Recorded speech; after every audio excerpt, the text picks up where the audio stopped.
Zip Metro Manila Film Festival 2025 Awards Night. Blue carpet na. Yan ang Kagabogos Star Vice Ganda. Stress ka ba? Oo. Kaya ayoko umaatin ng mga ganit.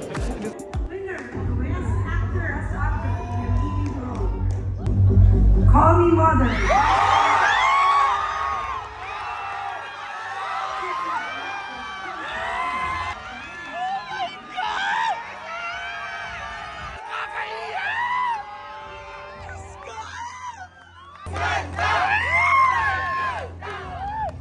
Go, go, Bear!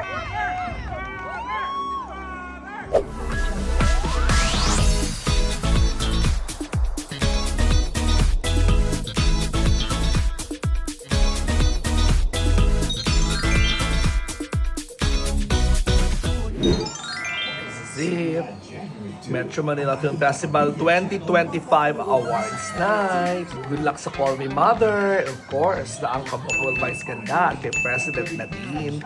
Tsaka kay Lucas Andalo, of course, kay Direk Jun Lana. Yan, ito ako sa bahay ng makeup, kay Ate Gonyo. Wala na ang lahat, wala ang contour.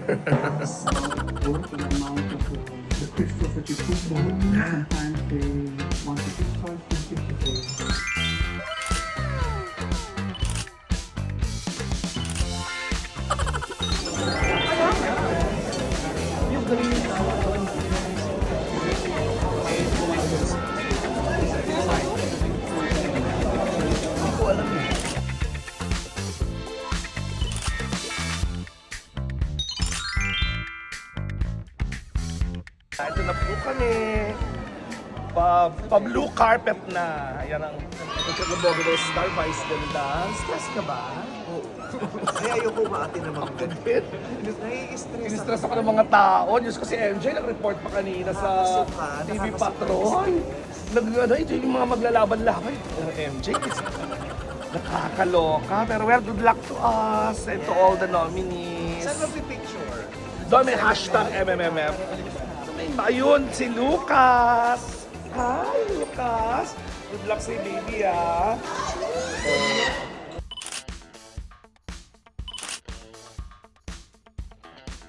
Ayan. Meron itong hashtag MMFF. Nagpa-picture na rin kami doon kanina. Hindi yung mag-ina. Okay, I'm good. Pogi ni Lucas.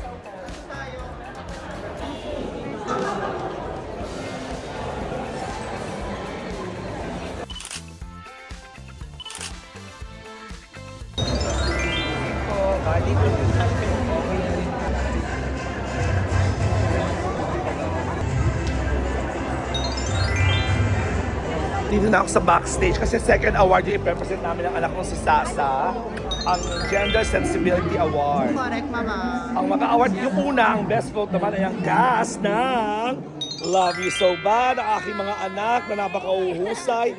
Gusto ko first movie niyo ba itong Love You So Bad? Ako La- po. Sila po. Ako, hindi. Kayo, ikaw, hindi din. So anyway, good luck sa inyo mga anak. And congrats sa inyong movie. Gaganda nila, di ba? Kaya naka-standby na kami kasi kami yung first two awards. Yung iba tatawagin pa lang. Thank you, Nak. Ito na, start na. Standby na kami. Naalala ko si Sasa. Ako kami dito. Lahat ng mga presenter naka-standby na backstage. Sunod na. Ano, ipapresent namin ang Gender Sensitivity Award. Hawak ko ng envelope. Yan!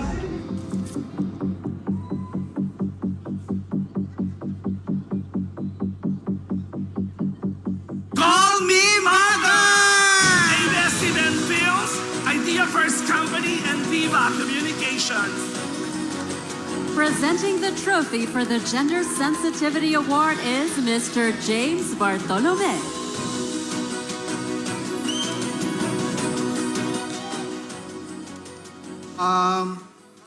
Pang-lima o pang-anim ko na yata ang Gender Sensitivity Award.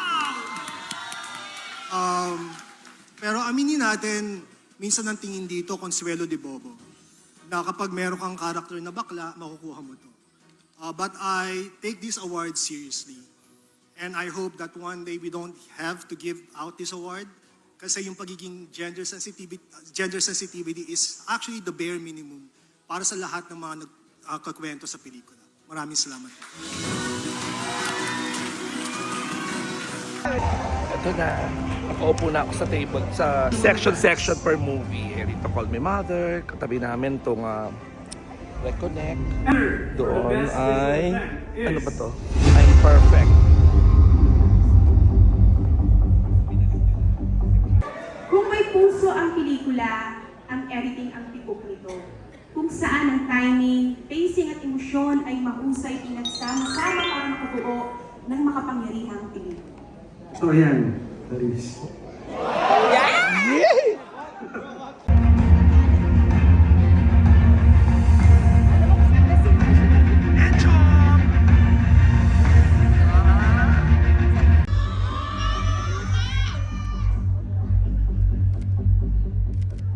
Call me mother.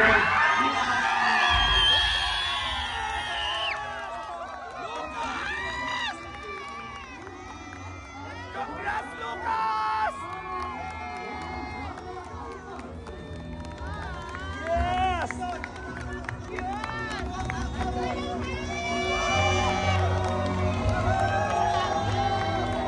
Una po sa lahat, salamat po kay God na binigyan po ng napakagandang talent. Salamat po din kay Mami na tinulungan niya po ako nang may kailangan ako at hindi niya po ako iniiwan. At salamat po din sa lahat ng bumubuo ng Call Me Mother, especially Idea First, Star Cinema, and Viva Films. Salamat po sa pagtitiwala sa akin. I love you all! What a wholesome moment tonight. Yung trophy mo! Ito! Ito na lang kay Father!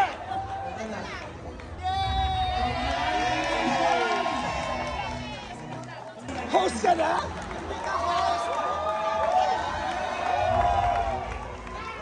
Get ready for the brightest stars to light up our stage when the MMFF 51 returns. Kabilang pa naman.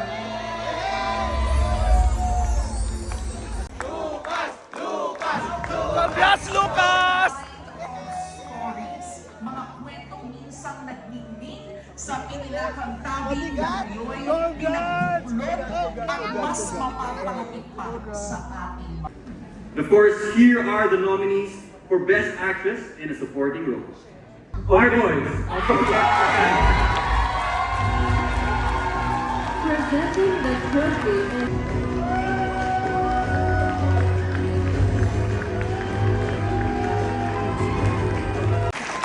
Our voice will never be complete without all these young guys beside me.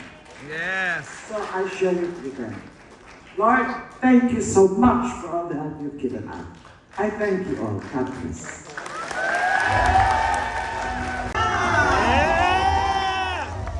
Truly an icon. Sila ang nagbibigay ng balanse sa buong pelikula. Sino naman kaya ang mapapabilang sa hanay ng mahuhusay na supporting actors? Yes, for Amir, her husband and well aware of everything that she was benefiting from our marriage. I gave her everything she wanted. She was proud of the life that I gave and afforded her.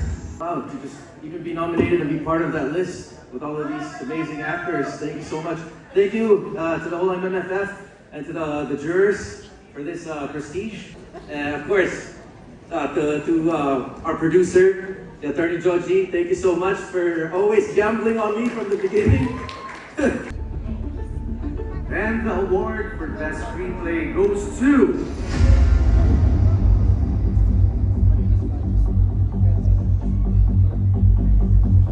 I'm Mary.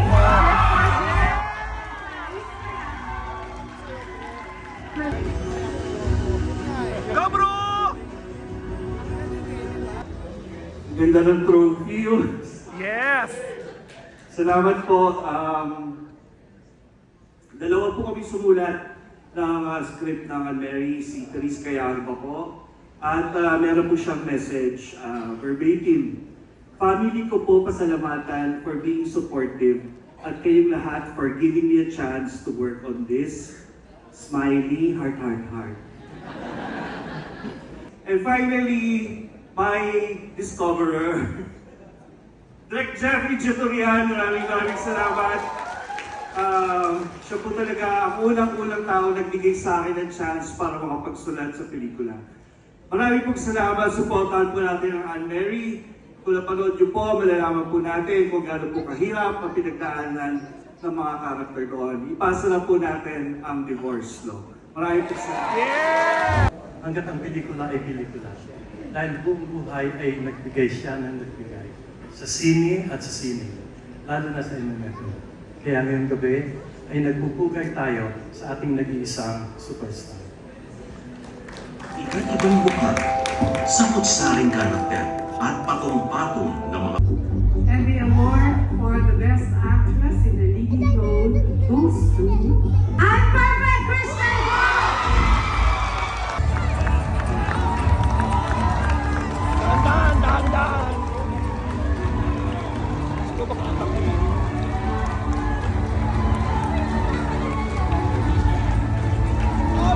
Ngayon, kilalanin na natin kung sino-sino ang mga aktor na nagpamalas ng kanilang angking galing at talento sa taong ito ng MMFF. Here are the nominees for Best Actor in a Lead.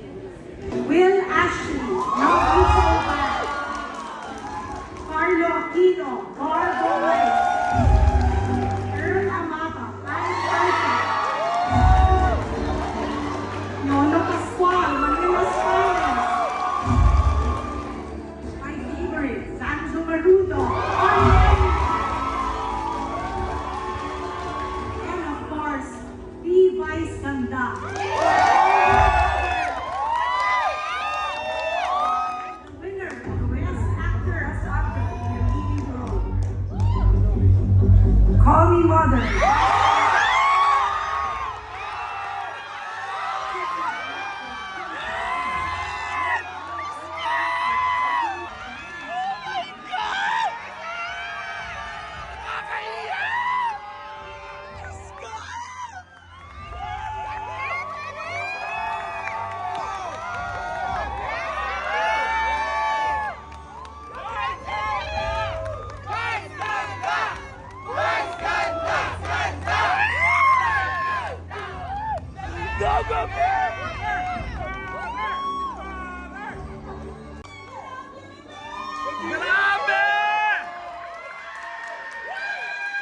Maraming salamat. Maraming salamat. At last! Direk June Lana, thank you very much. Nadine Lucer, thank you very much. My son Lucas, thank you very much. My producers, ABS-CBN Star Cinema, thank you very, very much. Diva Films and Idea First, thank you so much. All my co-actors, thank you very much. Ikaw alam, bago sa akin itong pakiramdam na ito. Karanasan na ito. Usually, alam ko madali akong magsalita. Hindi ko alam ang sasabihin ko kasi I don't usually prepare my speeches. Especially ngayon, at sa film festival, pag nominate ako ng ganitong award, hindi ako talaga nagpe-prepare kasi hindi man ako nag-expect. Mas ina-expect kong hindi nananalo. Mas ina-expect kong hindi nakikita. Mas ina-expect ko yung nagugustuhan pero hindi pinipili. O mas nasasanay ako dun sa napipili pero hindi maaari. But tonight, maaari na.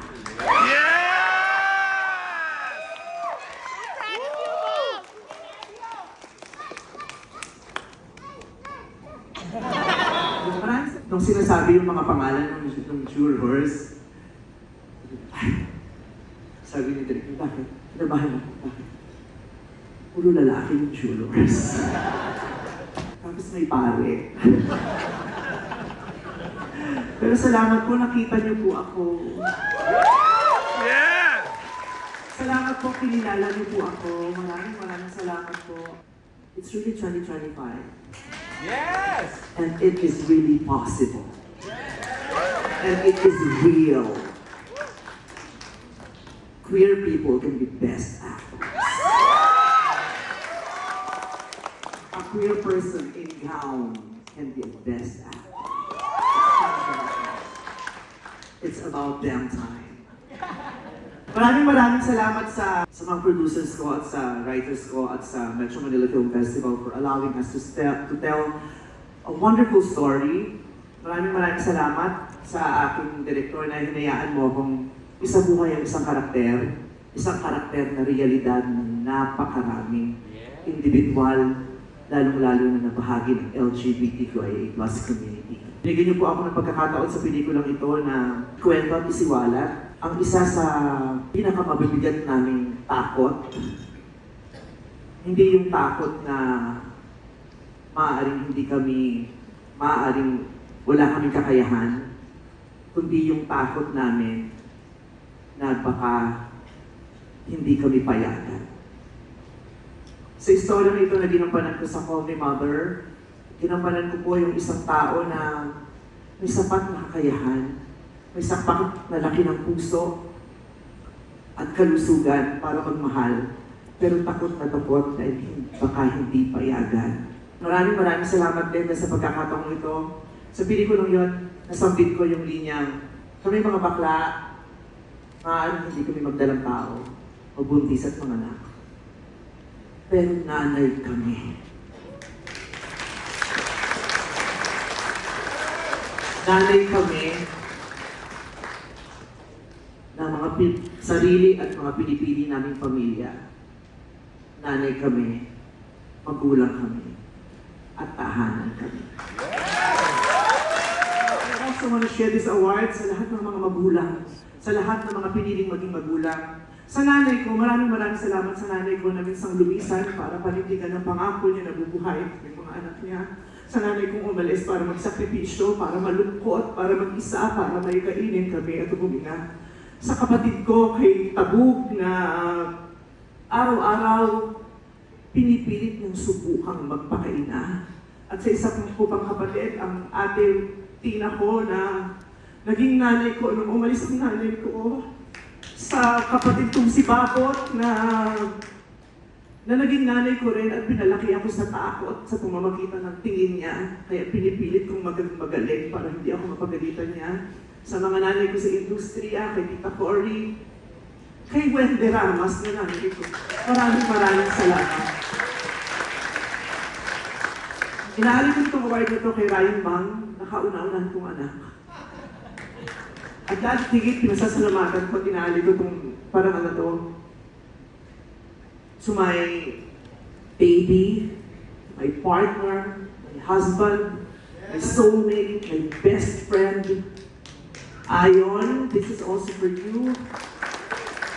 Sabi ni Ricardo sa akin, bakit hugot na hugot ka dun sa pelikula sa Call Me Mother? Parang nanay ka talaga. Kasi tabaw-tabaw ko talaga. Kaya gusto ko mag-sorry kay Ayon dahil taon-taon, pinaplano namin magkaanak. Pero dahil sa dami ng iniisip ko at obligasyon ko at trabaho ko at napakarami gusto ko pang gawin, taon-taon, hindi rin namin itutuloy yung plano namin. Kaya parang taon-taon, namamatayan din kami ng anak. Kaya sana magkaroon pa ako ng mahaba pang buhay para at sana makapag-desisyon na talaga ako para maibigay ko na yan sa pamilya namin. Kasi gusto ko na talagang maging nanay. Kasi gusto ko nang magmahal ng bata na sarili ko, na akin, na pwedeng-pwede. Dahil nanay talaga ako. Maraming salamat.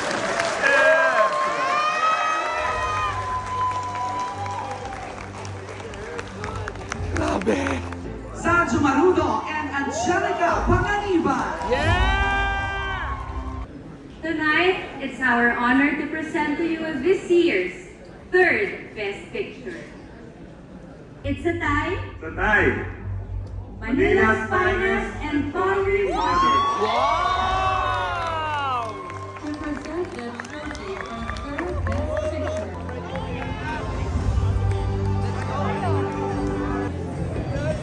Pinapakit kami ni Vice, sama daw kami. Okay, yung katay namin, umakyat din naman.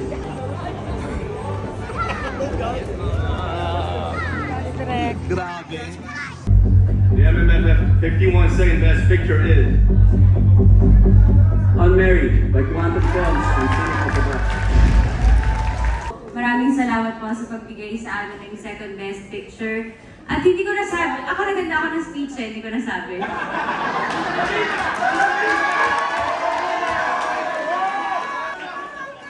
Actually, gusto ko lang pasalamatan ang asawa ko dahil hinahayaan niya akong patuloy na gawin ang first love ko, which is creating and making films and movies. Gusto ko lang pong sabihin sa inyo kung gaano ko po kamahal ang industriya nito. Kaya po sana magtulungan po tayo at panatilihin po natin buhay ang pelikulang Pilipino. Ang pelikulang nagwagi bilang Best Picture para sa 51st edition ng Metro Manila Film Festival ay...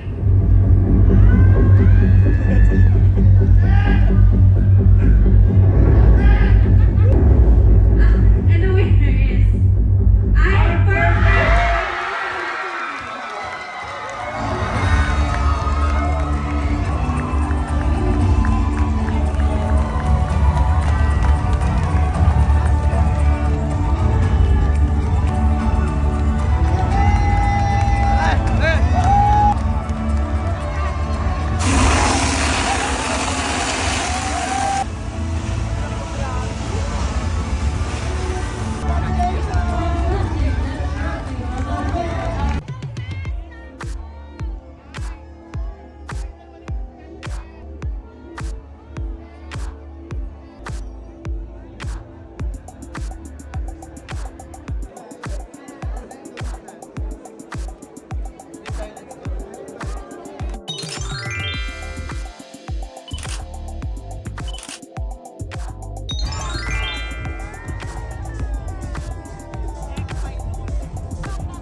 Woo!